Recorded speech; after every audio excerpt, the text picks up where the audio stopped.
அனைவருக்கும் வணக்கம். பத்மாதி கிச்சன் சேனலுக்கு உங்களை அன்புடன் வரவேற்கிறேன். நம்மளுடைய சேனலில் எளிமையான கோயில் வழிபாடு தாந்திரிக பரிகாரம் தான் போடுறோங்க. இந்த சேனலை சப்ஸ்கிரைப் பண்ணி வச்சுக்கோங்க. பக்கத்தில் இருக்க பெல் பட்டனை கிளிக் பண்ணி வச்சுக்கோங்க. நாங்கள் போடுற ஒவ்வொரு வீடியோ உங்களுக்கு உடனுக்குடன் அப்டேட் ஆகிட்டு இருக்கும். வாங்க வீடியோக்குள்ளே போகலாம்.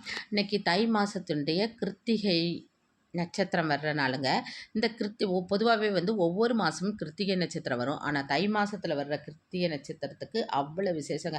இந்த நாளில் நம்ம விரதம் இருந்து முருகப்பெருமானை வழிபடும் போது நம்ம வாழ்க்கையில் கவலைங்கிற விஷயமே இல்லாமல், எந்த ஒரு கவலையும் இல்லாமல் நம்ம வாழ்க்கை ரொம்ப மகிழ்ச்சியாக இருக்குங்க.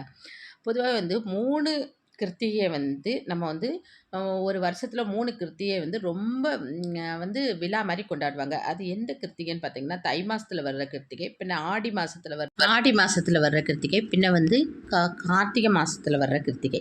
இந்த 3 கிருத்திகை மாதத்தில் வர்ற கிருத்திகை நட்சத்திரம் ரொம்ப விசேஷமானதுங்க.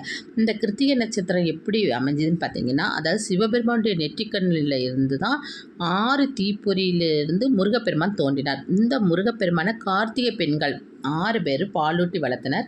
முருகப்பெருமான சரவண பொய்கையிலிருந்து எடுத்து வளர்த்த கார்த்திகை பெண்களுக்கு சிறப்பு சேர்க்கும் விதமாக சிவபெருமான் அவங்களுக்கு ஒரு வரம் அளித்தார்.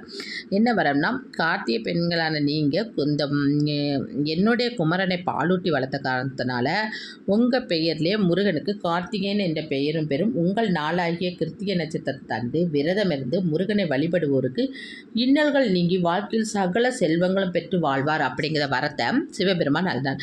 அதுகொண்டு இந்த கார்த்திகை நட்சத்திரம் சொல்லலாம், கிருத்திகை நட்சத்திரம்னு சொல்லலாம். இந்த கிருத்திகை நட்சத்திரத்தில் நம்ம முருகப்பெருமானை எப்படி வழிபாடு செய்யணும் அப்படின்னு பார்த்தீங்கன்னா, பொதுவாக அதிகாலையில் எழுந்திரிச்சு குளிச்சுட்டு நம்ம பூஜையில் இருக்க முருகப்பெருமான் படத்துக்கு நீங்கள் நல்ல பன்னீரால் தொடச்சி மஞ்சள் சந்தனம் குங்குமம் எல்லாம் வச்சுட்டு, சிலை இருந்ததுன்னா நீங்கள் சிலைக்கு அபிஷேகம் பண்ணுங்கள். முருகர் சிலை இருந்ததுன்னா ஒரு 3 பொருள் வச்சு அபிஷேகம் பண்ணுங்கள். பால், தயிர், பன்னீர் வச்சு அபிஷேகம் பண்ணலாம். என்ன பொருளோ ஒற்றைப்படை எண்ணெயில் நீங்கள் அபிஷேகம் பண்ணிவிட்டு அவருக்கு பிடிச்ச செவ்வரளி மாலை வாங்கி போட்டு அங்கே ஒரு அகல் தீபம் ஏற்றுங்க. பொதுவாக அகல் தீபம்ங்கிறது மண் விளக்கில் தீபம் ஏற்றுறது ரொம்ப விசேஷங்க. அதுக்கு மஞ்சள் குங்குமம்லாம் வச்சு சிகப்பு கலர் திரியிட்டு கிழக்கு முகமாக நெய்யூட்டி தீபமேற்றி வச்சுட்டு அவருக்கு பிடித்த நெய்வேத்தியமான சர்க்கரை பொங்கல், பருப்பு பாயாசம், கேசரி, என்ன நெய்வேத்தியம் முடியுதோ அந்த நெய்வேத்தியம் வைங்க.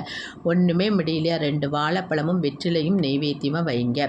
வச்சுட்டு நீங்கள் மனசார கந்த சஷ்டி கவசம், சண்முக கவசம் இதெல்லாம் தெரிஞ்சால் நீங்கள் அதை பாராயணம் பண்ணுங்கள். தெரியலன்னா ஒன்றும் பிரச்சனை இல்லைங்க. ஓம் முருகா போற்றி, ஓம் சரவணபகா போற்றி, அவருடைய ஏதேனும் ஒரு பெயரை சொல்லி போற்றி போற்றின்னு சொல்லி 108 தடவை அந்த மலர்களால் அர்ச்சனை பண்ணுங்கள். பண்ணிவிட்டு உங்கள் வீட்டில் டிவியில் இந்த பாட்டல்களை கூட நீங்கள் ஓட விட்டுக்கிட்டு கூட நீங்கள் இந்த மாதிரி பூஜை செய்யலாம். செஞ்சுட்டு நீங்கள் முக்கியமாக இன்றைக்கி ஏழை எளியவங்களுக்கு உங்களால் முடிஞ்ச அன்னதானம், தயிர் சாதம், எலுமிச்சை சாதம், எந்த ஒரு சாதமாகட்டும் அதை உங்கள் வீட்டிலே செஞ்சு நீங்கள் உங்கள் கையாலே அன்னதானம் கொடுங்க. பொதுவாக விரதம் இருந்து வழிபடுறவங்க விரதம் இருந்து 3 நேரம் உணவேது எடுத்துக்காமல் இந்த கிருத்திகை விரதத்தை இருந்து முருகப்பெருமானை வழிபடலாம். சாயந்தரம் பக்கத்தில் இருக்க கோயிலில் போய் நீங்கள் முருகப்பெருமானுக்கு பிடிச்சி செவ்வரளி மாலை வாங்கி கொடுத்துட்டு அங்கேயும் ஒரு நெய் தீபம் ஏற்றி மனசார வழிபாடு செய்யலாம். இவ்வாறு செய்யும்போது நமக்கு என்ன நடக்குன்னா, செவ்வாய் தோஷம் நீங்கும், வீடு மனை வாங்குகிற யோகம் உண்டாக்கும், திருமண தடை ஏதாவது இருந்தாலும் அது அகன்று போய் அந்த திருமணம் நல்ல மாதிரி அமையும், குழந்தை பாக்கியம் இருக்கும், வாழ்க்கையில் எல்லா வளங்களும் நமக்கு கிடைக்குங்க. பொதுவாக நமக்கு தைப்பூசம் இந்த மாதம் 11ஆம் தேதி வருது, பிப்ரவரி 11ஆம் தேதி வருது. அப்போ தைப்பூசத்துக்கு விரதம் இருக்கிறவங்க கூட இந்த 6 நாள் விரதத்தை எடுக்கலாம். அதாவது இன்றைக்கே விரதத்தை ஸ்டார்ட் பண்ணி 6 நாளும் இவங்க நல்ல உடல் ஆரோக்கியமாக இருக்கிறவங்க ஒரு நேரம் மாத்திரம் சாப்பாடு உணவு எதுவும் எடுத்துக்காமல் மற்ற 2 நேரம் உணவு எதுவும் எடுத்துக்கிட்டு நீங்கள் விரதம் இருக்கலாம். இந்த விரதத்துக்கு நீங்கள் காலையில் எழுந்திரிச்சு உங்கள் வீட்டு பூஜை ரூமில் இருக்க முருகப்பெருமானுக்கு ஏதேனும் நெய்வேத்தியமாக பொருள், அதாவது பேரிச்சம்பழமும் சின்னதாக ஏதாவது நெய்வேத்தியம் வச்சுட்டு தீபம் ஏற்றிட்டு மனசார வழிபாடு செஞ்சுட்டு உங்கள் வேலைகளை நீங்கள் தொடர்ந்து செய்யலாம். பின்ன சாயந்தரமாக அதுபோல் உங்கள் வீட்டு பூஜை ரூமில் அந்த முருகப்பெருமானுக்கு விளக்கேற்றி வச்சுட்டு நீங்கள் இதே மாதிரி ஏதாவது நெய்வேத்தியம் வச்சுட்டு நீங்கள் அவருடைய பாடல்கள் ஏதாவது தெரிஞ்சதை பாடிக்கிட்டோ, இல்லைன்னா உங்களுக்கு ஒன்றுமே தெரியலன்னா நான் சொன்ன மாதிரி அவரை நினைப்பாவே ஓம் சரவணபகா போற்றி, ஓம் சரவணபகா போற்றின்னு அப்படின்னு மனசார நினச்சிக்கிட்டு கூட விரதம் இருக்கலாம். அந்த 48 நாள் விரதம் இருக்க முடியல, 21 நாள் விரதம் இருக்க முடியலவங்க இன்றைக்கி அந்த நாளை பயன்படுத்தி இன்றைக்கி தொட்டு தைப்பூசம் 11ஆம் தேதி வரை 6 நாள் விரதத்தை கண்டிஷனாக இருக்கலாம். விரதம் இருக்க முடிஞ்சிறவங்க விரதம் இருக்கலாம். விரதம் இருக்க முடியலன்னு நினைக்கிறவங்க பிரச்சனை இல்லை. விரதம் இருக்க முடியாமல் கூட இருக்கிறவங்க கூட நம்ம வந்து முருகப்பெருமானை நினச்சி மனசார அவரை வழிபாடு செஞ்சுக்கிட்டு இந்த 6 நாளும் ஏதேனும் ஒரு நேரம் மாத்திரம் உணவேதம் எடுத்துக்காமல் இருந்தாலே ரொம்ப சிறப்பு. சில பேர் காலையில் இருப்பாங்க, சில பேர் ராத்திரி வந்து உணவேதம் எடுத்துக்காமல் ஏதேனும் ஒரு நேரம் எடுத்துக்காமல் இருந்து நம்ம மனசார அவரை வழிபாடு செய்யும்போது நம்ம வாழ்க்கையில் சகல செல்வ செழிப்பு ஏற்படுங்க.